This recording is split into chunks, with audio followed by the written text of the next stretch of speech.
Good morning, good morning, good morning. I don't have particularly a hard-hitting subject this morning. It's 1007. I just come here to inspect. I've got to go home, you know. I don't know. That was an attempt at Sean Connery. I don't know whether I could do it. No, it's that. Oh, fucking block that right out of your mind. So I'm just going to kind of spitball on a couple of things that have happened this morning. I want to just mention as well, like yesterday, what I did yesterday, that involved that was 6 hours of time, 6-hour commitment just yesterday. There was 3 hours of talking to get through I don't want to call it like a theory. Maybe it's a theory. But yeah, to review and then that still leaves me with lots to do on top of it. This stuff isn't for the faint-hearted. It's like it does sometimes make me long for the days when I just had one door to fix or something like that. Like, I have to make sure this door stops squeaking. And I thought that was bad enough, and then I would do that. This is way harder. And for some reason, the world hasn't yet seen fit to remunerate me in a way that would make me feel less imprisoned for the highest level work that I've ever done. But we'll see. I've heard that the US ambassador position is available in March, and that would suit my schedule down to a T. So if anyone's listening out there, I'll just politely put my hand up. I think I could bring something to that position, and we could have a British voice in the room after all these years. You know what I mean? It's kind of diluted through Australia, rather than this kind of, I don't know, Chinese Australia ambassador that we just had. I think it would be quite a nice little switch to have a British Australian ambassador, especially one that's just done so much work in analysing the absolute dog's breakfast that we have in front of us to do with these ideologies that have been hyper manifest, I think is the proper way to say it. Like that is, it's just shocking me. And yesterday I spoke about how the British Empire was the gayest empire. It's like, I suggest you go and have a look. If you're critical of the British Empire and colonialism and all these things, it's like, go and look at what the BBC was doing in the 70s with transgender,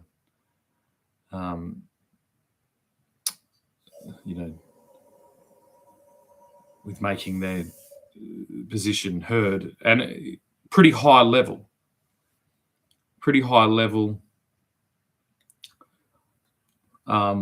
What's that, like 50, almost 60 years ago? Like, somehow you've tried to squeeze, and this is what's going to happen. We're just going to pick and choose off the shelf of what you've been laying out and promoting across the land, and just basically throw it right back in your face and say, we did that 60 years ago. 60 years ago. And I knew this really well because my dad wasn't, well, I don't think, unless he was very, very closeted, which maybe he was. There are some kind of things, like my dad could have been a closet homosexual, I guess. But either way, he definitely associated, like, openly and quite heavily with homosexual people in what could be argued is as the most homosexual, or one of the most homosexual kind of hobbies. And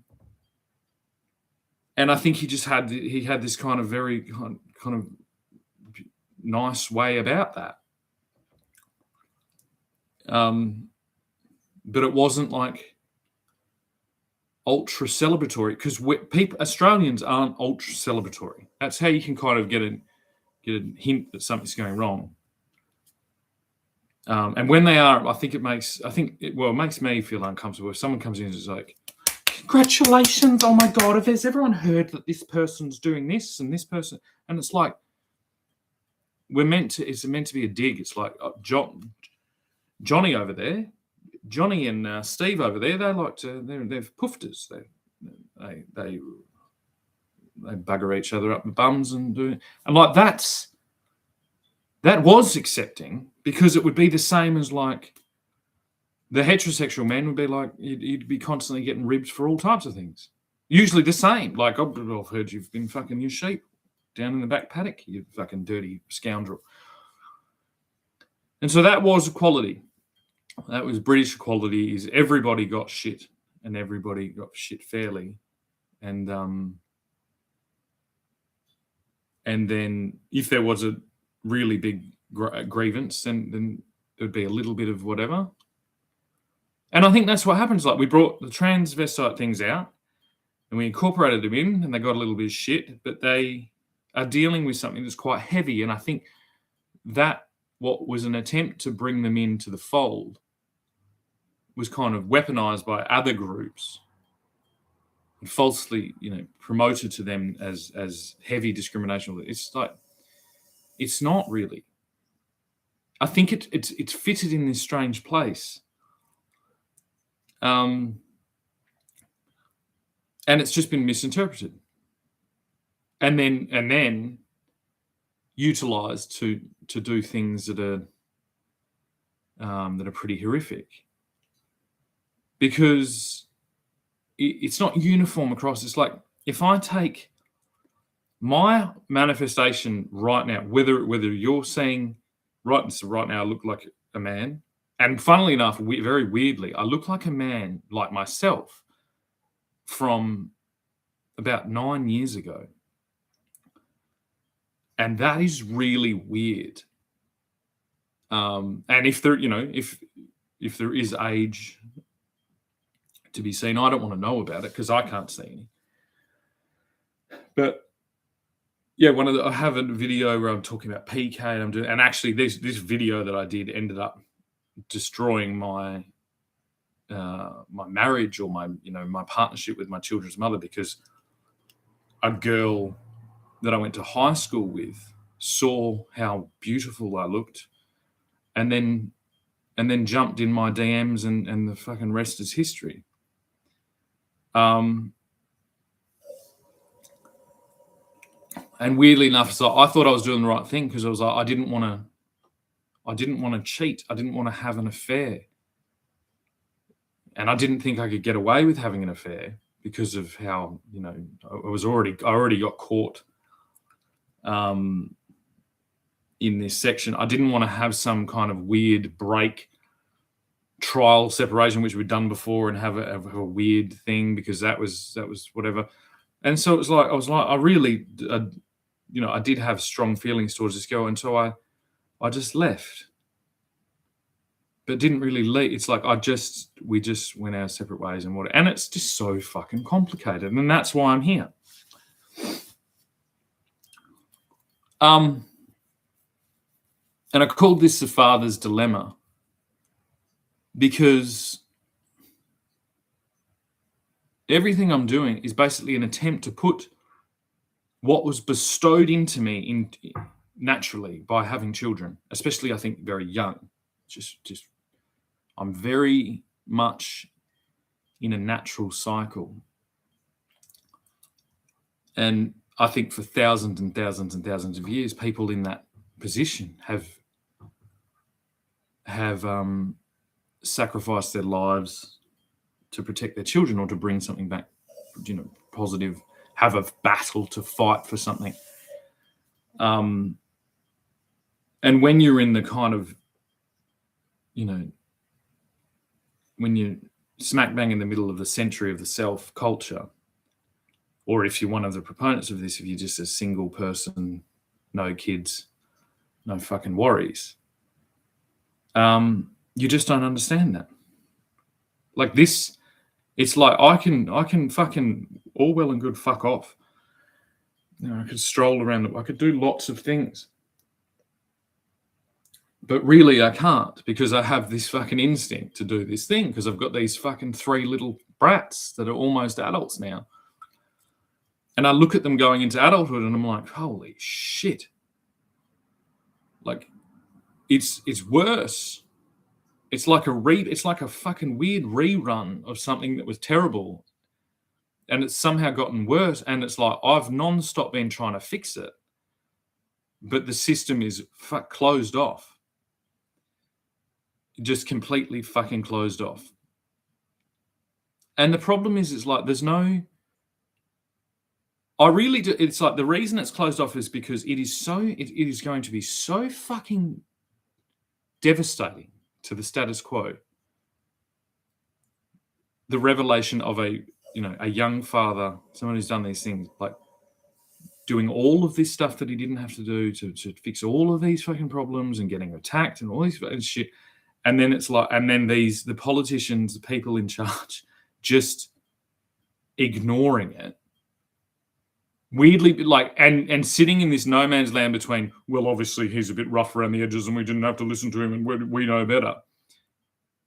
And also the reality of, like, we're terrified of him because he's doing things that no one else has ever done before in a way that no one, and it's like, and now beautifully, I think it's like now they're fucked.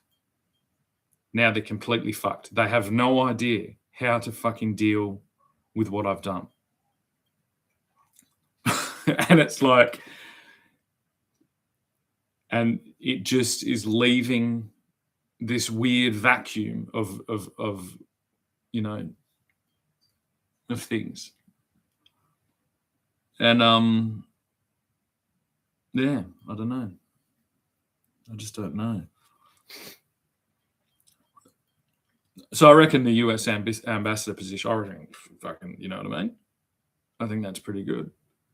I think I'd do a good job. For a start, like, I don't know how long the term is, but that would give me some type of, like, proper thing to do. And then I could feel like a person again, after you've made me feel like, not after someone argue you've dehumanized me, despite the fact that I'm presenting, I think, the highest level of humanity that there is.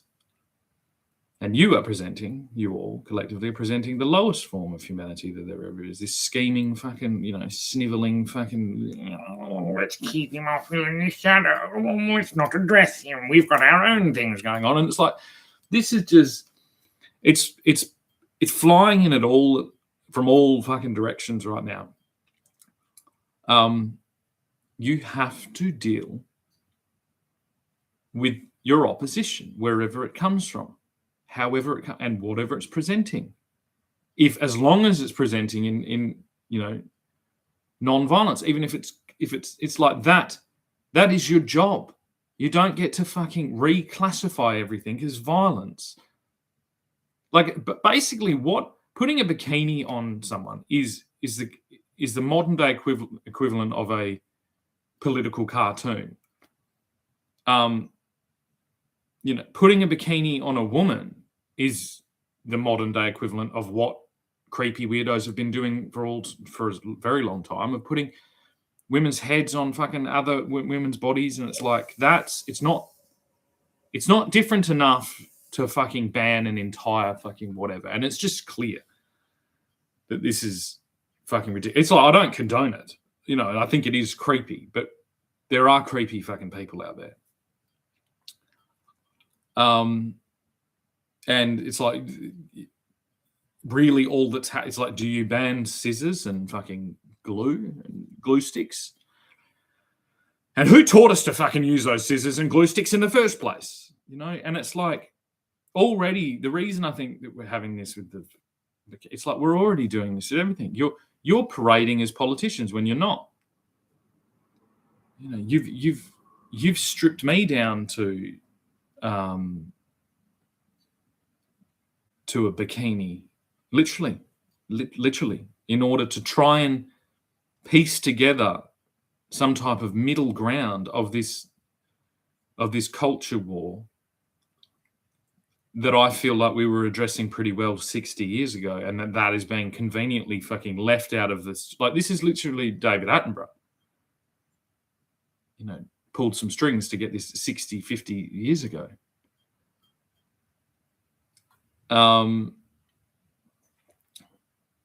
And there is no discussion.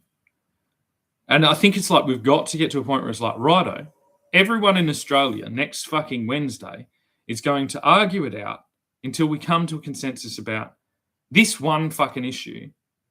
And then on Thursday, there's going to be another issue. And if we don't sort it out, we come back. And it's like, we've got to fucking sort these things out. These are massive, like, we can't have a divide. It's not a normal political divide to have one fucking half, and I don't think it's a half. One portion of the country, condoning the mutilation of young women and men, and sterilizer, and then the other not. But the problem is, because they're two extremes, they're just pulling away from each other, and I'm trying to get in the middle. I was on perhaps one extreme. At the point that we gained victory in that so in other words, we stopped you. Then I ran to the middle and tried to fucking steel man the argument of the people that I'd just been trying to beat. Not all of them, but just that, like, to understand something that was that obviously that larger phenomenon to be garnering that much political support. And I did something that most people are not. You're not going to do it. You're not going to pretend to be a woman. You're not going to dress up like a girl. You're not going to put makeup on. You're not going to do it. I had to fucking do it. And I learned a lot. And it's like, really, it's like I could go do that. And I can also go back and be a man. I think the problem is, like, when I'm fully in this masculine man thing, I'm acting in defense of my children. I'm a father very intensely. It elevates these levels of, like, I want to go and chase women, basically. Do you know what I mean? And so there was a way to, like, to circumvent that, but then you're just being discriminated against. And it's like, I'll be discriminated against if I chase women as well. And I'm like, why is this the fucking... The marriage and parenthood isn't some type of holding fucking locker at a fucking train station that our politicians can just, and throw a couple of fucking handfuls of lollies at us and be like, that'll sort the dads out, fucking lower the price of beer. Go fuck yourself. When do you think you fucking are? This isn't the fucking 1970s. Where you can go, we're just going to lower the price of beer and satisfy all the fucking dads. We'll fucking have a sale at Bunnings. Fuck you. How dare you fucking, categorize and fucking put together an entire fucking strategy for the most diverse and fucking hardworking cohort in the country. And you try and satisfy. It's like, when you fucking deal with Australian dads, you've got to deal with the Australian dad that fucking steps up on stage and is the fucking most fucking gorgeous, beautiful, fucking, entertaining drag queen. And you've got to also the father that, I don't know, hunts wild boar with a knife between his fucking teeth. That's the fucking spectrum of this country. And I guarantee you that fathers make up both extremes of that. And the thing is, it's like, when we talk about fathers, right, we can kind of open the door and we can say both extremes of that are fine, because we're not talking about children, we're talking about fathers. Fathering is a very difficult role, so there's going to be all types of different coping mechanisms, some of them positive and some of them fucking negative.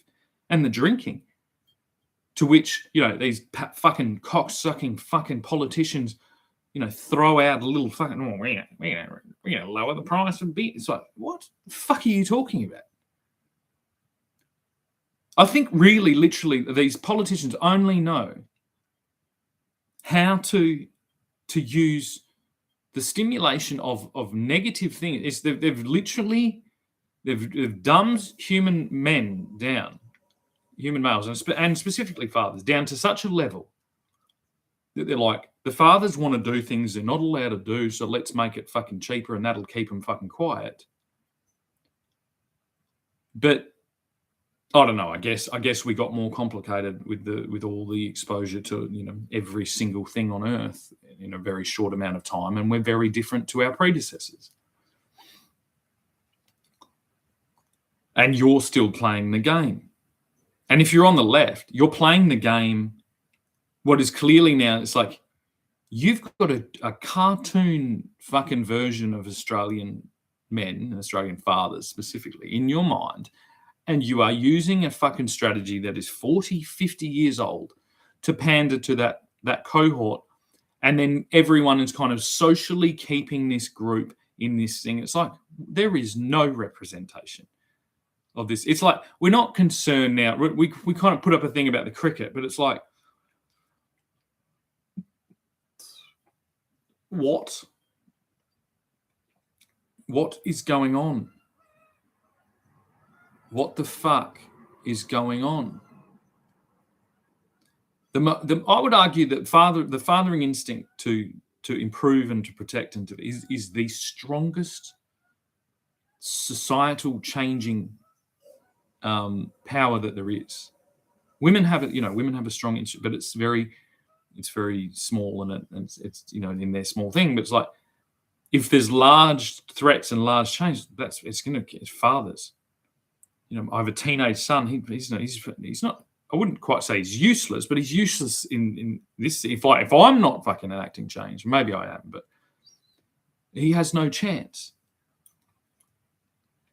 He's stuck in this. I don't know, in this repeat of a bullshit fucking thing, and that's being like propped up by people that have 1 and 2 year olds.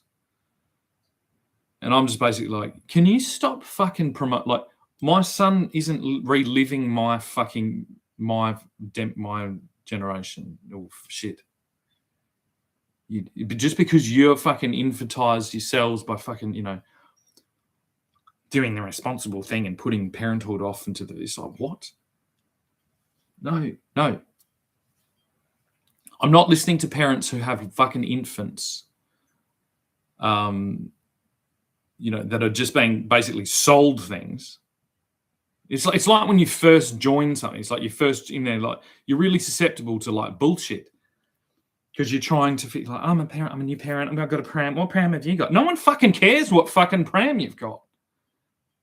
No one. It's like they want to care like how you fucking get through the end of the day without blowing your brains out. That's 7, 8 years down the track, 9, 10, you're starting to get that territory where it's like, this is insane. And then teenage years is like, holy shit. And if those teenage years come when you're fucking in the middle of a divorce, you cannot believe the fucking situation. And the problem is, it's like, quite literally, as an Australian man, I've put the mascara away, I've put the fucking high heels away. I'm back to myself, and I never leave myself. You know what I mean? I had a job to do, so I did it. It's the same as if you put on an AFL jersey, or you put on, I don't know. And my AFL jersey might actually be here. That'd be funny. Probably is, because there's a delivery. You probably hear the doorbell in 2 seconds.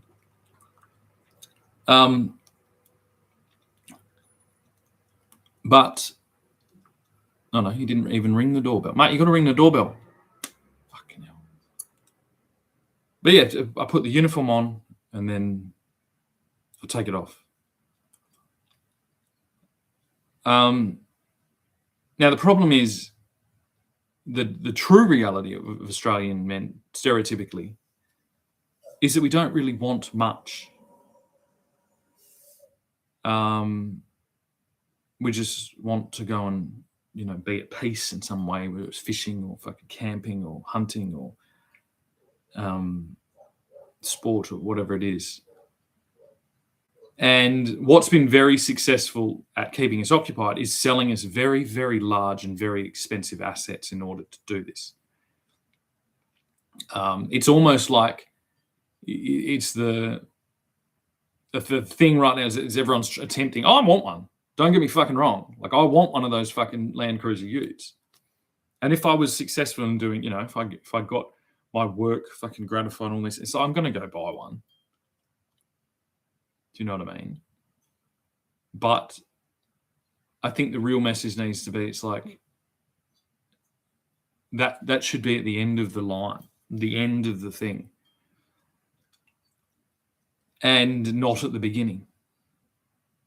Do you know what I mean? And it's like, that's, say now something, I just get some type of fucking delayed contract, I get some type of payment or remuneration, whatever the fuck it is. I get a lump sum of some type of thing, or I get I get gratified of whatever I've done, then I'll buy that.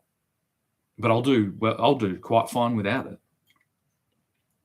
And really, all that you're trying to do by having one of those things is to go somewhere where no one is and sit and fucking quiet and sit on the ground and, pretend that you don't have anything. And it's like there's a place for it, but it's just so fucking confused. And I think it's as confused as the young man dressing in women's clothing. You know what I mean? If I see a young man on FIFO that's got a mortgage for $110,000 four-wheel drive, there is no fucking difference in my mind than seeing a fucking young man who is on hormones and trying to and getting fake boobs. There is no fucking difference. It's exactly the same thing. You've permanently fucking disabled yourself. You've permanently linked yourself to this fucking stupid, ridiculous fucking status symbol to try and portray an ultra masculine archetype of someone with a big fucking truck. But it's like, the most ultra masculine people I know don't have anything except maybe a fucking wheelbarrow, because that's the least masculine thing to do, is to be hyper concerned with what other fucking people think enough to fucking chain yourself to a fucking car payment.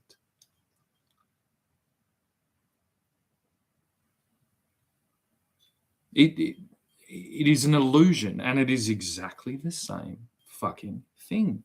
And the problem is that we can't, that there aren't people that make money of people being content. And I'm not talking about communism.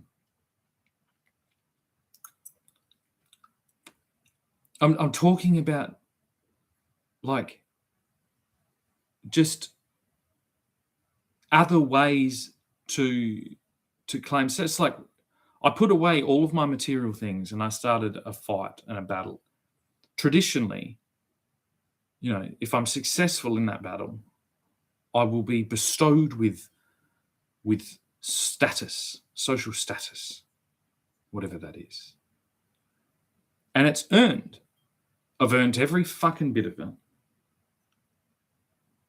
And no one can take it from me. Not a repossessor, not a car crash, not a fire. No, that will stay with me until I'm dead. And it stays with me whether I have actually got it from all of you or whether I haven't. I've got it. I've done that myself. It's fucking, I know if I look at anyone, I'm like, what have you done? And it's like, literally, it's like, look what I've done. What have you done? It doesn't matter whether you agree, because there's nothing really to agree. I'm spraying a large fucking area. And I'm getting to a point where I'm starting to, find some specks of gold in that panning. But it's like, what the fuck have you done?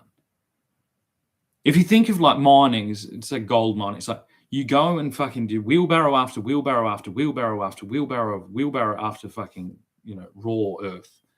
You bring it to your fucking place and then you start panning for fucking gold within that, right? Just think of that as the fucking archetype. I've got 2 fucking dump truck loads of raw material that I'm going to sort through, and you have nothing. Do you know what I mean? And there is no fucking shortcut to you getting your fucking pile that you're going to pant through. There is no shortcut. And unless you have that fucking pile visible, it's like if someone comes in, imagine me, I'm just like, I've got dirt on my face and fucking sitting there like this. And I'm like, well, I got the pile there.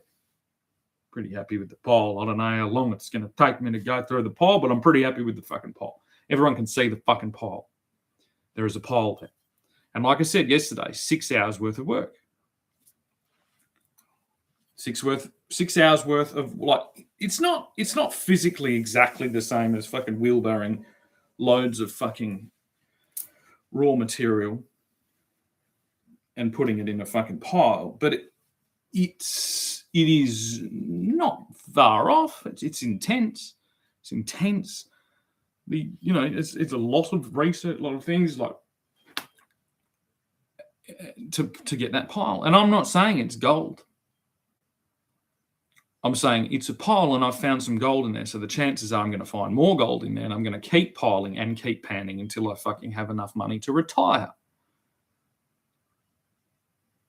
And this is literally how this country was built. This is how the fucking Labor Party was formed, by this thing. And it's like, and when there was an encroachment onto the basic fucking rights for these hardworking men to maintain their whatever, to when that becomes unfair, well, there's the fucking Eureka Stockade and all these other things that we know. So it's like, are we at a Eureka Stockade moment? Yeah, we are.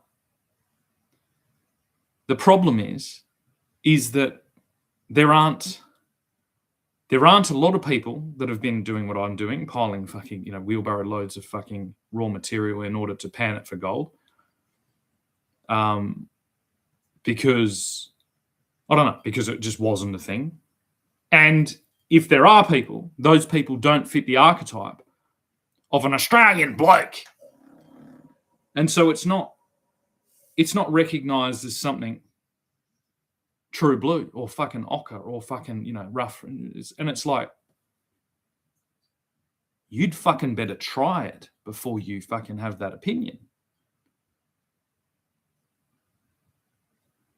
It's the most dangerous fucking, exhausting fucking time-consuming fucking, physically demanding, mentally demanding, challenging fucking thing I've ever done in my life to get that fucking pile of things that I'm going to pan, that pile of material that I'm going to pan for fucking gold.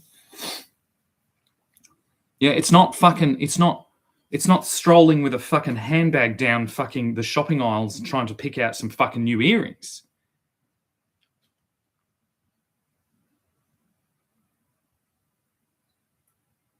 And this is the thing. It's like Australians had an intimate fucking awareness. If you were, in the gold rush or in the mining or whatever, and you all work on mines, right? Yeah, you're the ones with the $115,000 fucking Land Cruiser.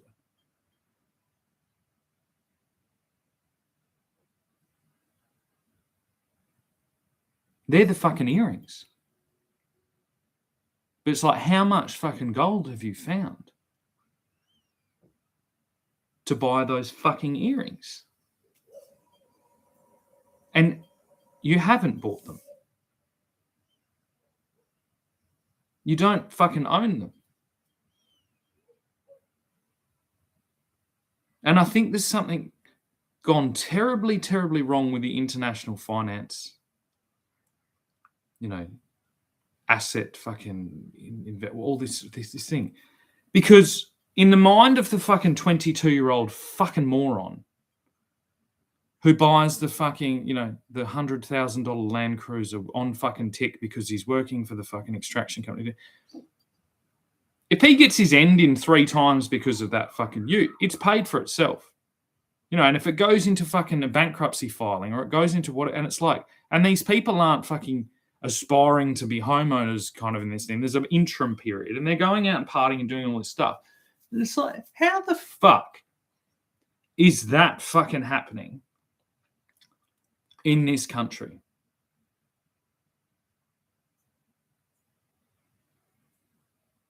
Do you know what I mean? Like, we're not that stupid. How are the women being led to be that fucking stupid?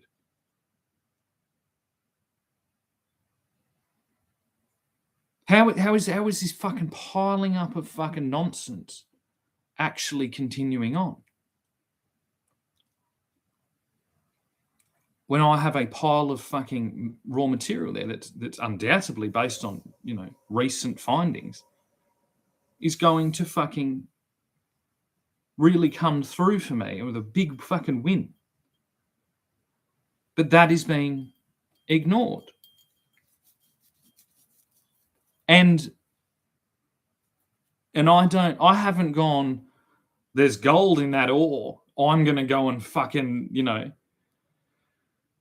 get a mortgage to buy a fucking status fucking ute.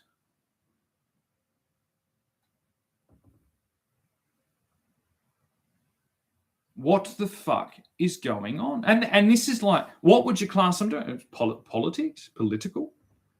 Am I delving into hugely, divisive political fucking policies and trying to find a healthy fucking middle ground and an appropriate conversation to fucking balance out the country?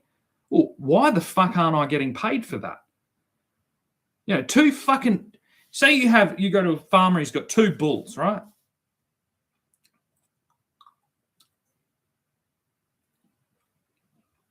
He's got a black one, I'll have to say he's got a red one and a blue one.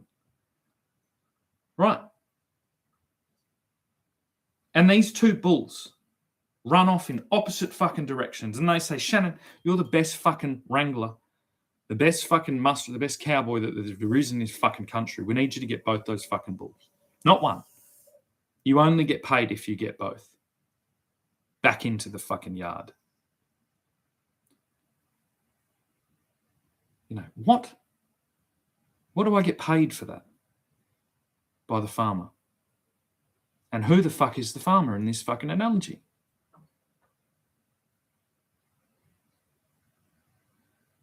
The ruckus from the 2 bulls breaking down the fences and running out and fucking running in the opposite direction, because they're the bulls for the fucking cows. There's all the cows in there, right? And they're upset. They're like, where's our bulls gone? Holy shit, holy fuck, which way do we go? Oh, we're stuck in the cage. There's just chaos and fucking shit everywhere. Because despite their fucking large and intimidating nature, these bulls used to keep things.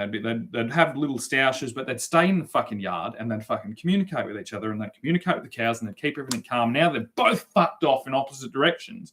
And unless I bring them both fucking back in, the farmer's not going to pay me. And I want to know whether the farmer is going to pay me now. Because I feel like I brought both those fucking stupid cunts back in the fucking yard. And unlike some of the other fucking cowboys that rocked up, who said, I can get the fucking blue bull, but I can't get the fucking red bull. I can get the red bull, but I can't, the blue bull's gone, mate. He's fucking shot. You lost him. And the farmer didn't compromise. He said, no, I need both of those fucking bulls back in the yard. And there's only one person that can do it. That's Australia. That's this fucking country. No matter how much those fucking bulls don't like each other, they will fucking get along in the yard that we fucking put them in. And if they ever fucking attempt to fucking run through that fence again, they will be fucking hamburgers and shipped off to fucking the United States or to China. And we will get a bull of the appropriate colour that can fucking coexist with inside the fucking pen that it was put in.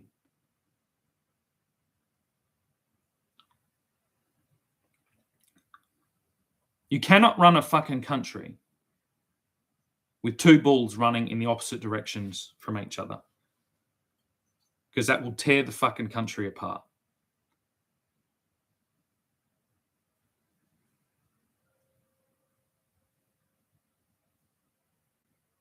There is a fucking middle ground. It might not be perfect.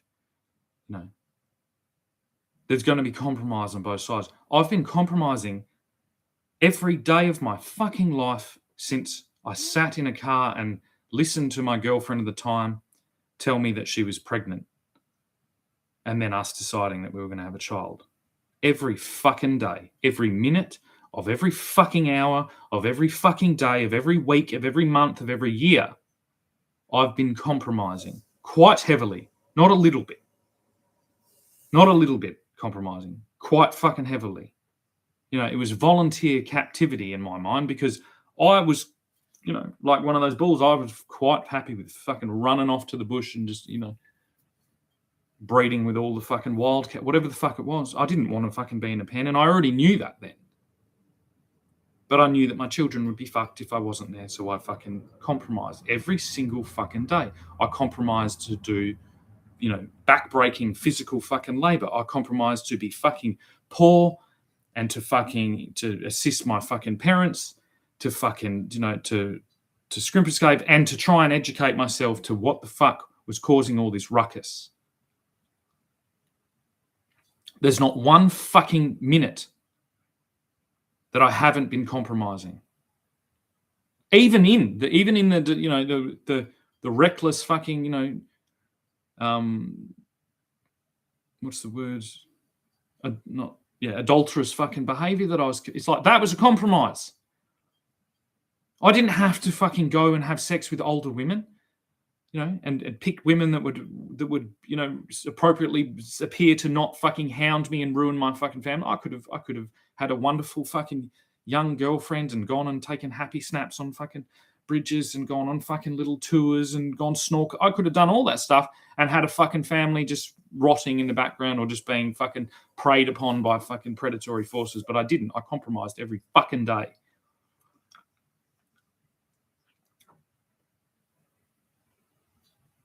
Now, the problem is that these two fucking bulls that are run off in opposite directions in an attempt to, like, garner support, they're promising all these things to do that.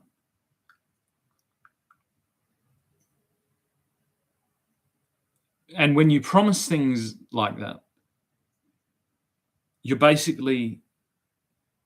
you're abandoning the idea of compromise. And the funny thing is, like, there shouldn't be compromise. You should fight till the bloody end. Really, like, strategically speaking, you don't want to fucking compromise. And I guess that's kind of what I'm doing. It's like I'm not compromising on either end. I'm finding the fucking actual middle ground. But to do that, I have to fucking machete the fucking scrub like a fucking, you know, explorer going through the fucking jungle of a bunch of bullshit and propaganda and fucking false promotion and lies that these two fucking bulls have used in order to fucking, you know, to garner support and to garner votes and to garner all this shit.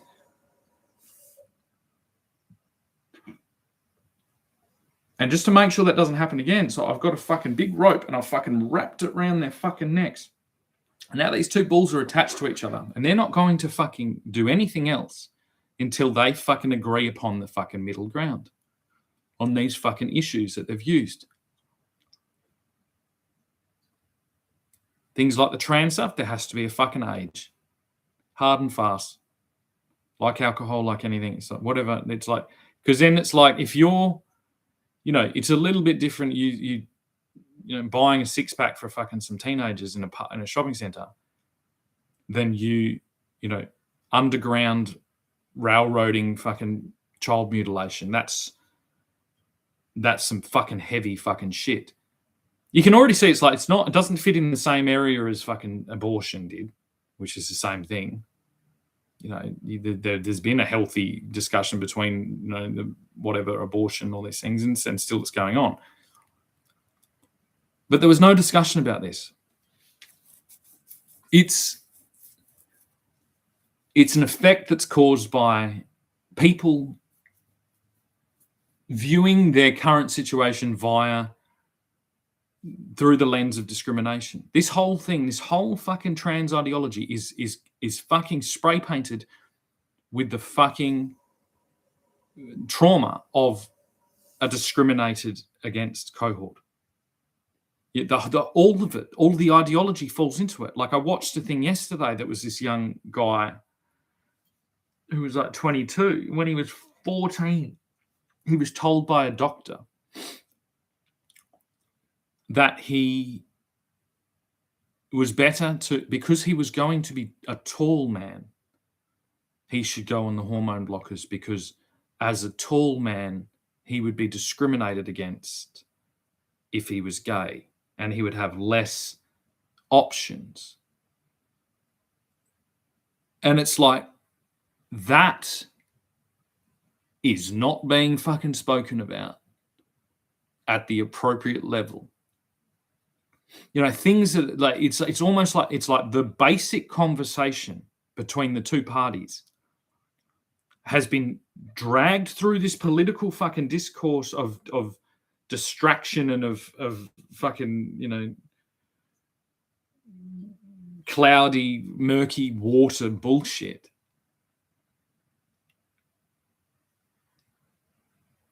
And it needs to be fucking told.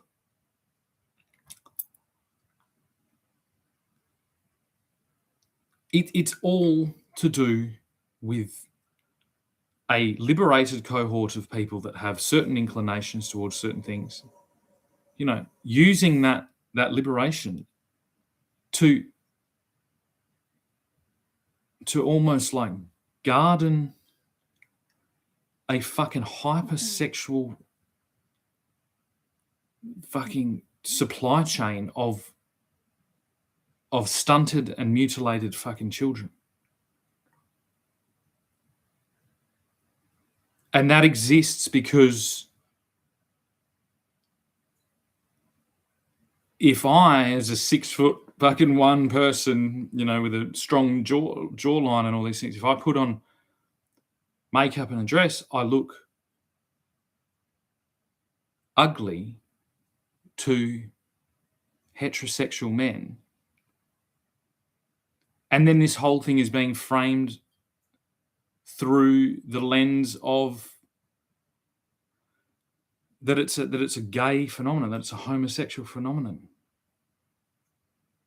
And that just isn't the truth. It is a homophobic phenomenon.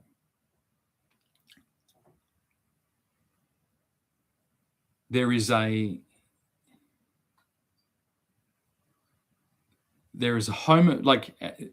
it's and it must be a shadow homophobic. I think in a lot of cases, this is portrayed quite commonly, the most homophobic people are, in a lot of cases, you know, their shadow self. They're closeted gay, basically, and they're outraged by themselves, and so they're the ones finding solutions. And then again, that is just a display of the discrimination against homosexuality.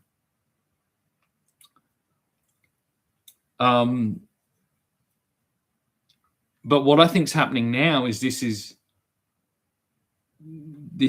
has maybe emerged there, but it's supplying a need for people that maybe weren't in that, people that aren't, that weren't homophobic. And it seems to just be a display of like a middle ground, adaptive kind of like process that we're all going through. And the things end up being very weird. It's like, you could take, you know, as traditionally I've been a heterosexual man. I have never had a sexual or romantic anything with someone of the same sex, and very rarely, extremely rarely, ever even had an inclination towards it. And then it boils down to people like me. This isn't a gay phenomenon. And I think that needs to be brought straight to the front of it. It's like, this effect, this fucking global trans fucking thing, the good, the bad, and the ugly, is not a result of homosexual culture. Homosexual culture is the complete opposite to this. Homosexual culture is the manly men having sex, and that does weird me out and gross me out. But it doesn't matter because they're men. They're men. They've got to the thing. It's like if you're at the stage where you're as a manly man having sex with another manly man, in a rough, whatever the fuck way it is, it's like you guys are fine because at the end, if I'm there by myself, there's two men. They're fine. They're completely fine. This phenomenon is a heterosexually led phenomenon that is finding its feet in there because it is coming from it's serving two roles. It's like there are, and it comes from discrimination. It's like if you've landed in the man on man macho man, biker clad fucking leather fucking homosexual things. Like you're fine. You have a great fucking time in there. Like, you know what I mean? You're men and you're bolstered by the presence of all the other men and all these things. Like you're in there. This is a cohort of, it's almost like a matchmaking thing between men, I think, that would have traditionally called themselves heterosexual, and then men who were more feminine. And from both sides, the demand is being elevated. It's disproportionately affecting the young men and women, but I think women are just kind of being sucked up in this. I think there's like, because it's LGBTQ, there's like a lesbian, well, you won't outdo us. If you're going to do this, we're going to do this. And I think they're just very different kind of, they're very different, but they're being all under the same umbrella, which is just a fucking nightmare. And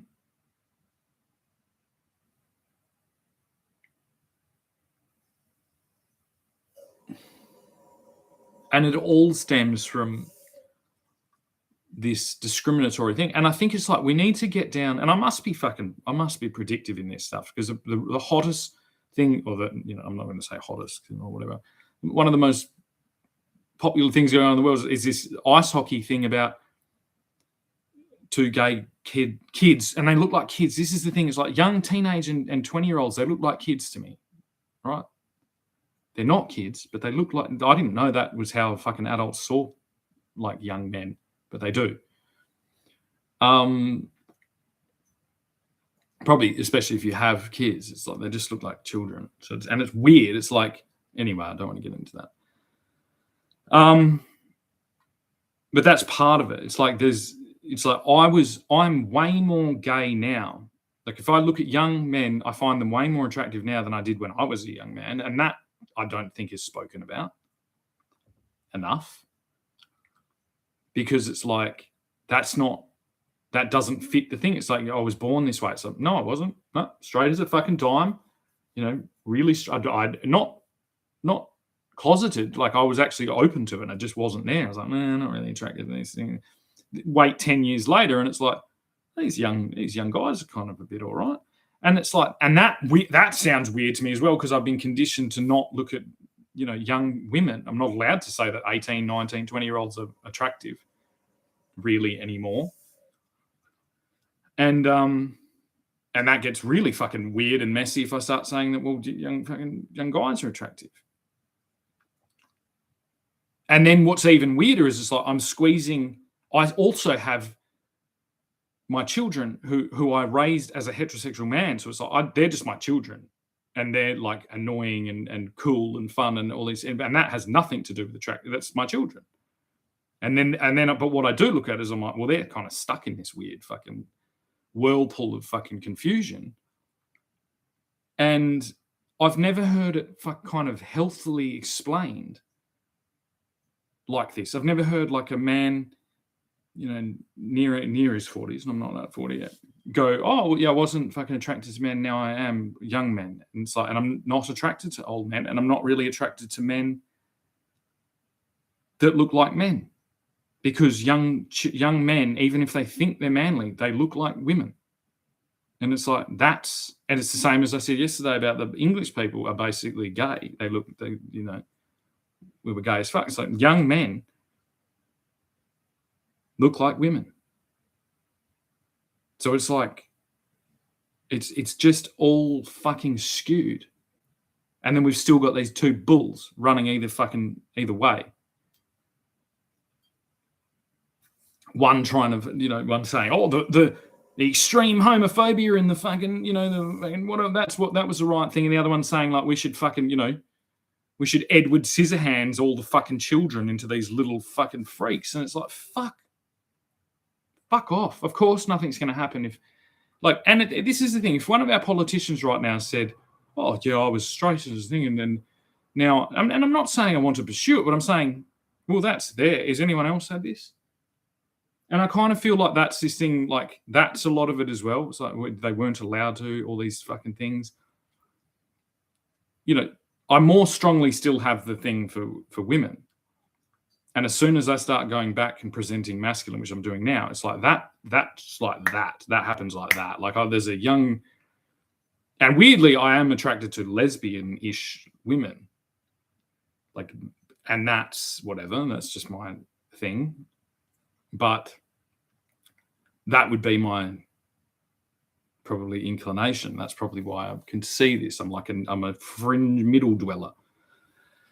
There was a girl came up in my algorithm, and it's a girl. She claims as lesbian. She's kind of got, she basically looks like Bon Jovi.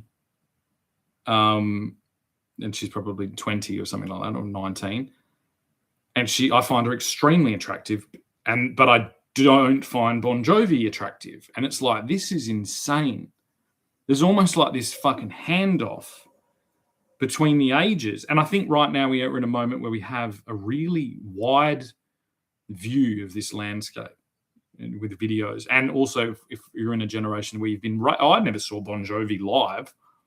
I've only seen videos. I thought I think Bon Jovi's cool. I don't think he's attractive as a man or as Bon Jovi. He was cool. I was trying to emulate Bon Jovi. And then when I see this 19-year-old lesbian doing it, it's like she's trying to emulate Bon Jovi as well. And I find that attractive. And then I think what subconsciously starts happening is I start going, what does that young fucking 19-year-old lesbian Bon Jovi find attractive? Well, she says that she's a lesbian, so she finds women attractive. But what is that? And it's like, what is this fucking like never-ending fucking pass the parcel fucking optical bullshit? Because I think it's like this is going on everywhere. But the idea of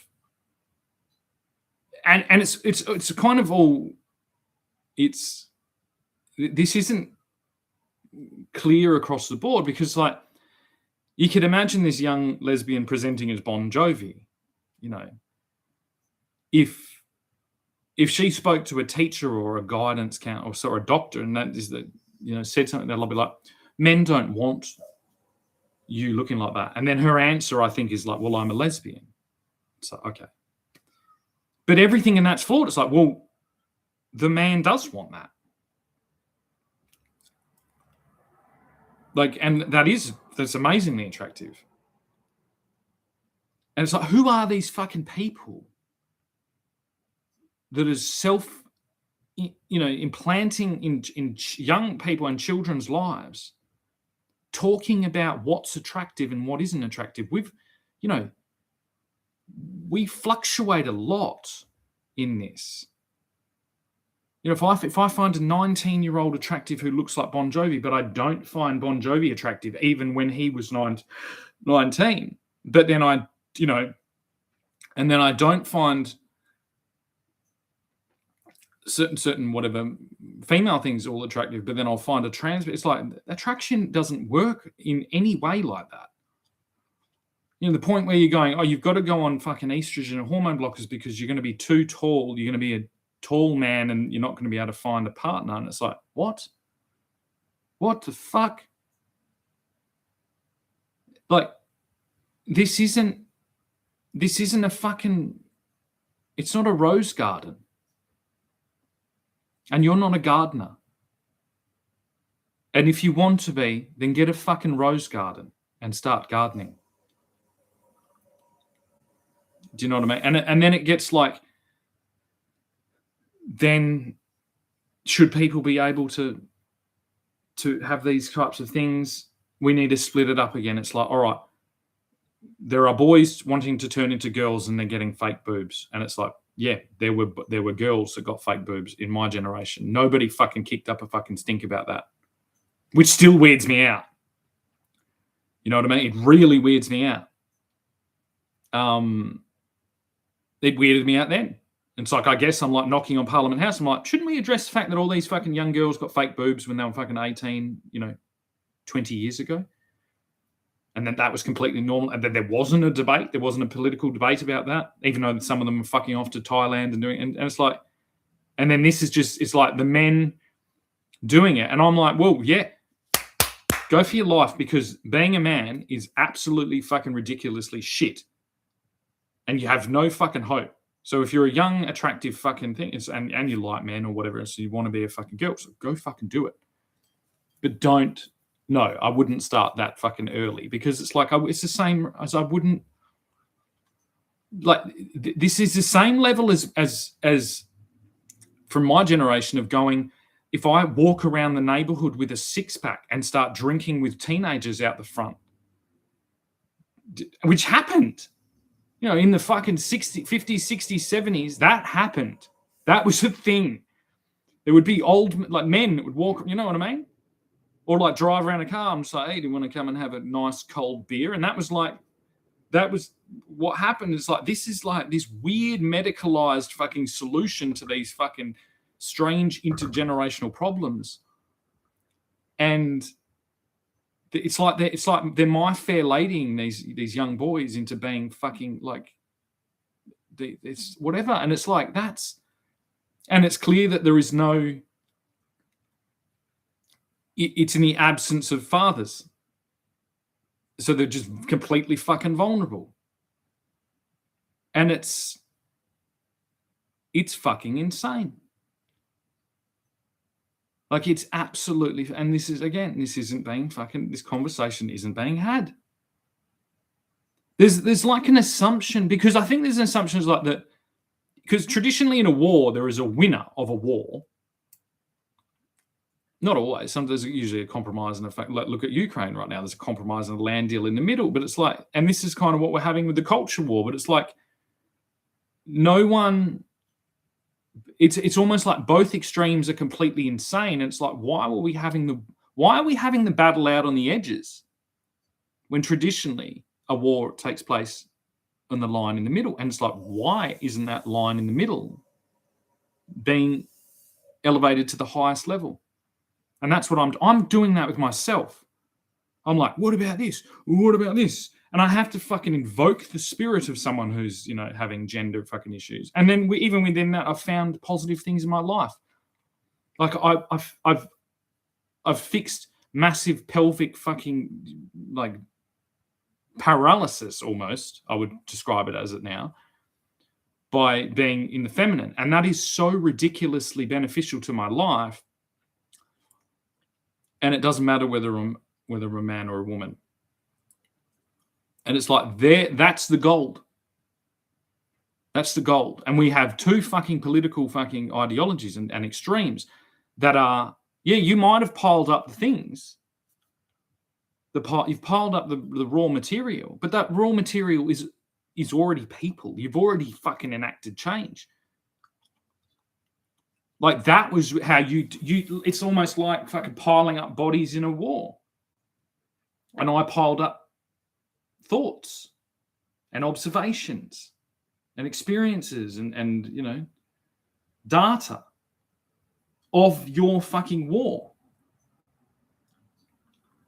And now for the rest of my life, I'm just going to be panning this fucking pile of thing.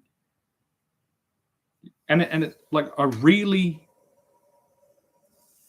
I just cannot fucking deal with old people doing this strategy of dragging entire generations by very fucking, one-sided, two-dimensional fucking ideologies on both sides, and neglecting all the appropriate fucking conversation and reference in the middle. And something that is being driven and spurred on by billions of dollars, trillions of dollars being spent, because it's tied to fucking industrial chains, it's tied to like social direction and like, what's going to be popular, future investments and future tradings and things like this. And no one's trying to lead to compromise. It's an all-out war. There is no fucking conversation in the middle. And I think it's like, because it's not being successful, because we don't have we have, say, a Governor General who's supposed to remain impartial and do this stuff, but she's like a wet sponge. No offense, she's wonderful, but she's like a wet sponge in this. She can't, because the extremes are so much, to be impartial and to be in the middle, you are offending both sides, and that should be a fucking immediate halt. Hang on a second. If you're truly attempting impartiality in the middle, and you are offending both sides, then we are at a fucking. It's like that should be described as a civil war. It doesn't matter whether, and it's like, and there are fucking victims and there are casualties of this war on both sides. The man fucking drinking himself to death because he's trying to fight a fucking internal holy war against the fucking evil, fucking satanic fucking woke, and the young people being, falsely fucking mutilated and all this thing. They are victims and casualties of a war that should not be fucking taking place in the way that it is.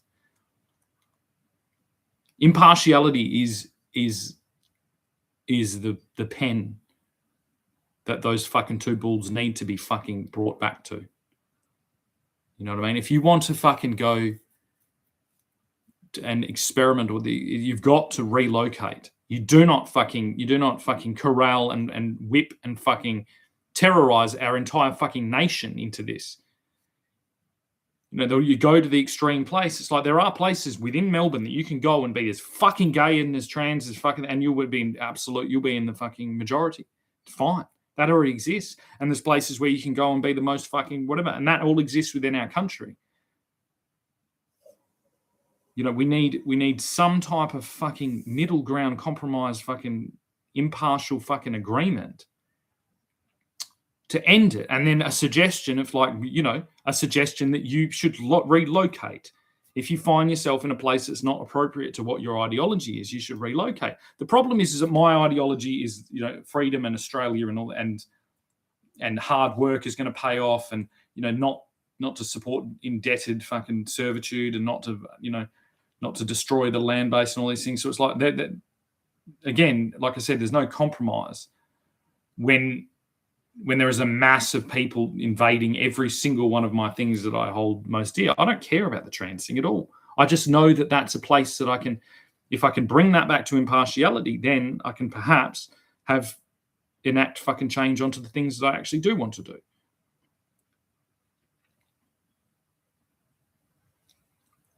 And by the end of it, it's I want the trans people to feel supported, and the fucking anti-trans people to feel supported, because that's what a country does.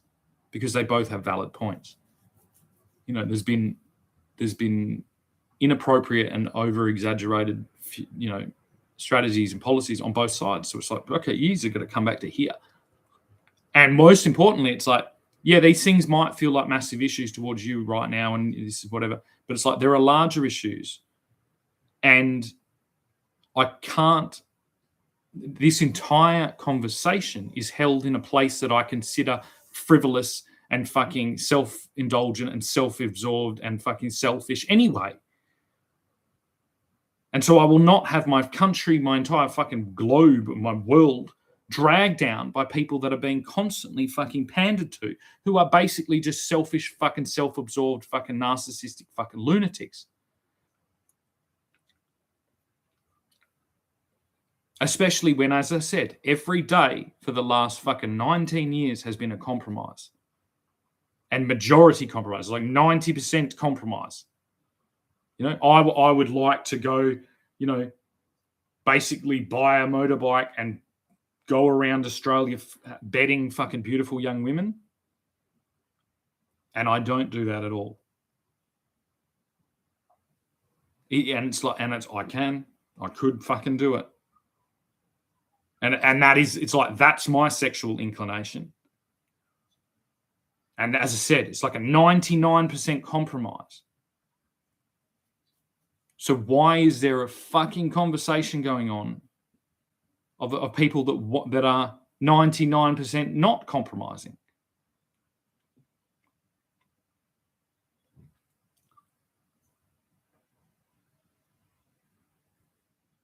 It's not like Gandhi, like, oh, I've just liberated the India and now I want to tell everyone that I also want to be a woman. It's like, okay, yeah, good on you, Gandhi.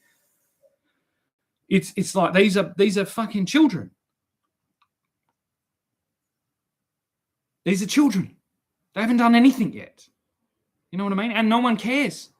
Everyone already every generation that people think the children are doing weird things. It's like, you don't need to celebrate it and get things. Like, you can do whatever you want. You're children. You're useless fucking shit fucking children that have no idea, and you're already allowed to do every single fucking thing that the rest of us have never been allowed to do.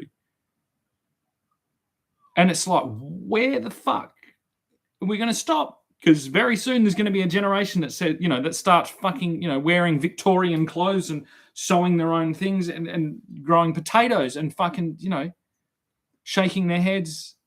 We want freedom to be a fucking to this. It's like, that's actually more likely than all of this. And this has already happened. It's this obsession with the novelty and the new and the fantastic and the fucking interesting and extraordinary. It's like fucking The Greatest Showman. And so that's a great movie. Interesting fucking story, but it's not a fucking global scale political fucking ideology. And it's that whole movie is kind of skewed with like some really fucking weird.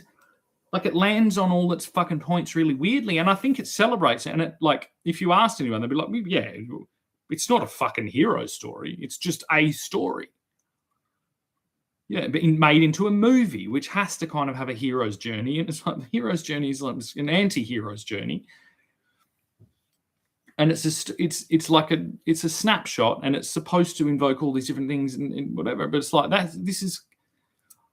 This is kind of the fervor that some of these political ideologies are taking.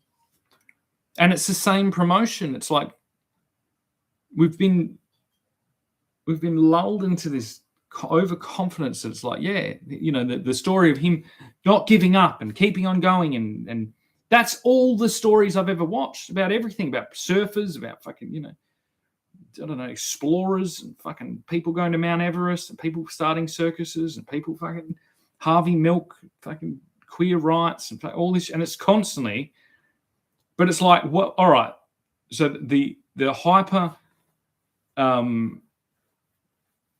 discriminated against, the hyper fucking unrealistic, the hyper fucking whatever. But it's like, I'm concerned about the hyper boring, methodical fucking, nitty-gritty fucking bullshit that needs to be done that is being abandoned because of the obsession with the novelty. You know what I mean? It's not, I'm not trying to make freaks to sell the circus tickets. I'm trying to make really boring fucking methodical work, as popular as beautiful young androgynous fucking, created masterpieces of surgical fucking innovation. And that is an impossible task. If there was a unicorn and I was a Scotsman who was trying to catch the unicorn, it's like, how do I do that? How the fuck do I do that? It's like you're presenting this barely legal young boy who looks like Britney Spears, who dances like Britney, who fucking does these things. So it sits in this taboo fucking weird fucking area of like, oh my, whatever, fucking get me a Pepsi. I don't know why, but I just have an unquenchable thirst for Pepsi. And then it's like, I'm trying to say, like, we need to increase the level of earthworms in the understory of appropriately diverse and interconnected human-friendly ecosystems in order to re-elevate the carbon of, and not just carbon, but elevate the carbon levels in the soil to hold moisture and to provide habitat for a diverse multi-species arrangement in the process of slowing down entropy so that we can, and like that, do you know what I mean? That's literally the challenge that has been set before me. And that is how the future is going to look at it, because it just is the case. It's like there is a fucking global argument between these two extreme fucking opinions about this thing. I've had to go into that argument and really invoke both extremes in order to fucking, to have a chance in hell of doing that, in order to bring awareness to like really, really severe and significant problems that are humanity level problems, species extinction level fucking problems. And that is just the most absurd thing that you could think of. And that will be displayed. You will be absurd people. There is no, like, if you're a politician currently in there, like, there's exceptions. Like, Donald Trump has done something extraordinary. That will kind of overshadow a lot of his, like, absurdity. You know what I mean? That's why I've suggested he becomes the King of Scotland. So that's, kings are always a bit fucking, whatever. It's like that. He is a king. He's the archetype of a king. That's why it works. And you're all politicians, and that's why you don't understand him and haven't been able to beat him. And that kingness, that kinghood, will fucking, will overshadow a lot of his absurdity, which he has a fucking bucket load of. But the politicians, it's like, you are not fucking insulated by anything to do with your absurdity. And you actually are taking yourself ridiculously fucking serious. And you're going to be exposed as the most fucking absurd cartoon fucking character morons that have ever existed. And a time of need, you played politics. You played politics. You know what I mean? You inherited the archetype of a modern politician, and you basically stole the limelight and used fucking trinkets and fucking flashing fucking novelty bullshit to distract humanity from the true situation and the true representation of what we're actually dealing with. And that's fucking absurd. That's absurd. You're absurd people. You know what I mean? Kevin Rudd, has resigned. It's like, Kevin Rudd is an absurd fucking person. He's an absurd person from an absurd time. He played a fucking two-dimensional game in an absurd fucking way. And the thing is, like, I'll give him a clap, though, because he played at the highest level of his time and did that, and that's complicated. So it's not. And he's, he wasn't holding the fucking steering wheel at the height of this absurdity. And so it's just, he just slips out, and he's got one little thing where he's embarrassed by Donald Trump, but like the people at the top championing this fucking distraction, championing this fucking avoidance, it's not gonna age well. It's not gonna fucking age well. And so, these are the conversations we need to have.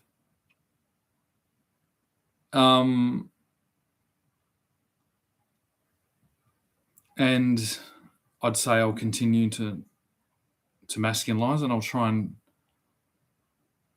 I don't know, keep my desires down. But yeah, immediately.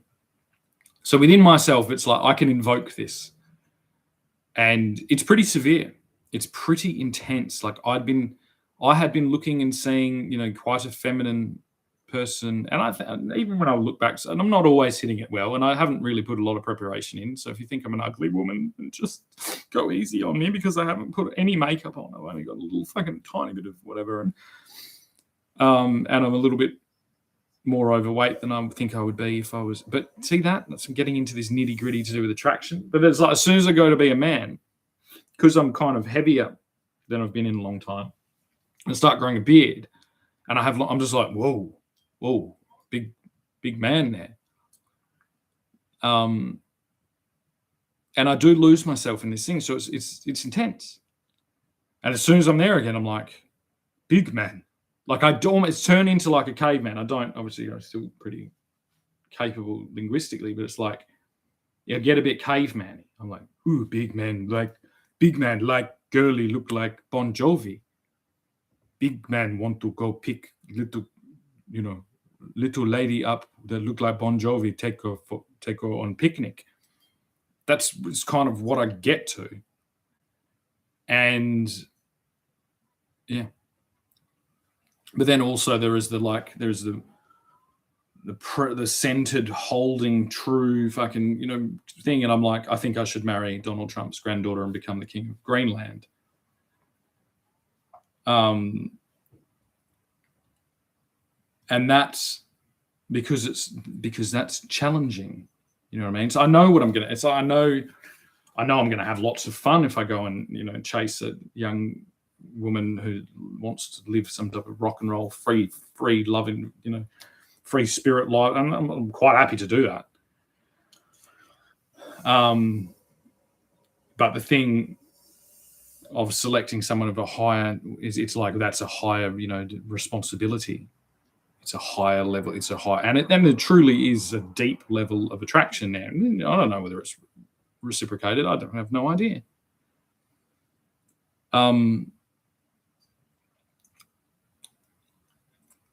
Matters of the heart. I don't understand that. And I'm a confusing person. I've been all different types of things. So anyone with their eyes on me would be like, well, I don't even know what he is. I actually have no idea how people see me anymore. I've got no fucking clue.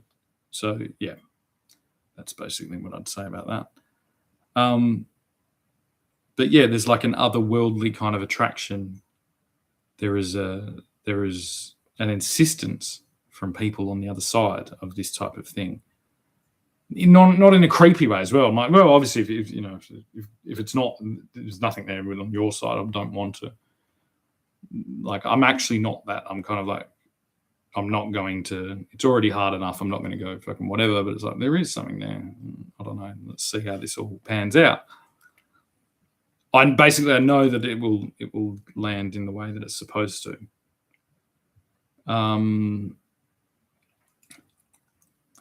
And I think that needs to be incorporated into all of these things. Like attraction changes and it's weird and it fluctuates and it's not always spoken plainly. A lot of it's in the mysterious. It's in it sits in this place that isn't spoken out loud. It's a mystery. It's a fucking mystery. And it's like, so I just think young people should be encouraged to find the beauty within themselves and the confidence. And even still, it's like, even in the cases of people that have been stunted or of these things, it's like, well, that's part of you now. That's still beautiful, because if you stunted all these things, this particularly to that young man that I saw yesterday, if anyone ever gets the message to him, it's like, you're taller now in the mind of people because you're fighting quite a heavy battle and a really intense thing. That is height. Height is an arbitrary fucking whatever. It's like there are short people that I think are very tall, and there are tall people that I think are really short. Nothing works like this. Nothing works so simplistic and so mechanical and so fucking, you know what I mean? That these people are, and I think that these people even potentially the surgeons, the doctors, I think they're neurodivergent or autistic people that are hyperfixated on specific details, and that's, medicine has turned into this place where that type of mind thrives, and there isn't the regulatory kind of things that we would assume would be there to be like counting someone's vertebrae when they're 14 and putting them on hormones because you're saying they're going to be too tall and they're not going to find a boyfriend is fucking autistic as fuck. You know what I mean? And then diagnosing someone, it's like, this is a fucking clusterfuck. My mum has been diagnosing people her whole life because it is retaliatory. It is hurt people. It's like she was victimized and put in this fucking thing, and it's like, and then she does it outwardly.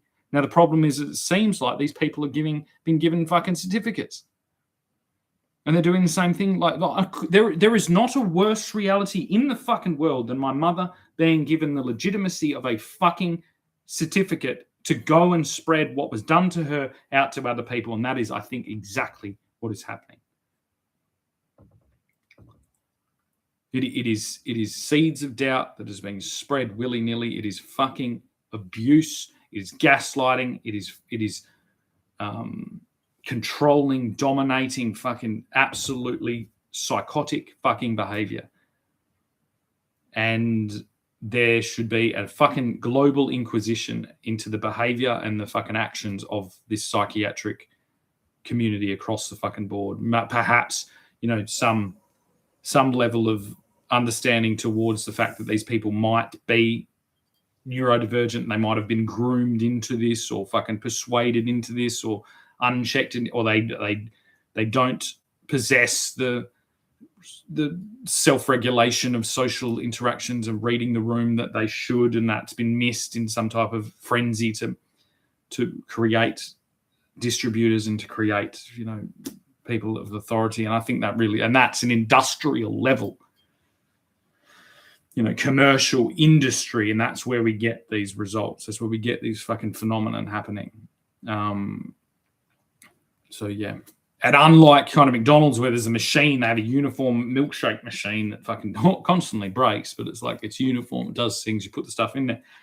This industry requires the presentation of a intelligent, medically trained professional, and